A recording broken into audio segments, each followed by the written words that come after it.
ओढावून घेतात गौतमी पाटील वाद की कसं? आता तुमच्या मागे गाडीचा काहीतरी ऍक्सिडेंट झाला, ओढवायला आता आपण दादा. मगाशी एका दादांबद्दल बोललो, एक दुसरे दादा आहेत पुण्यामध्ये, चंद्रकांत दादा पाटील. हा. तुमच्या गाडीने काहीतरी एका रिक्षावाल्याला ठोकलं, त्याच्यावरनं पण फार वाद झाला होता.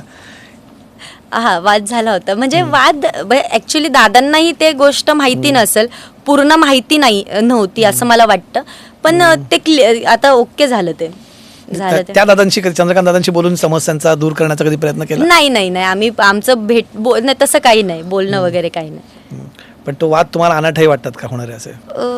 आता मला बरेच लोक म्हटले की आज तुझं एवढं नाव आहे तर ह्या गोष्टी होणं आहे आणि तू ह्या गोष्टी फेस करायला शिक.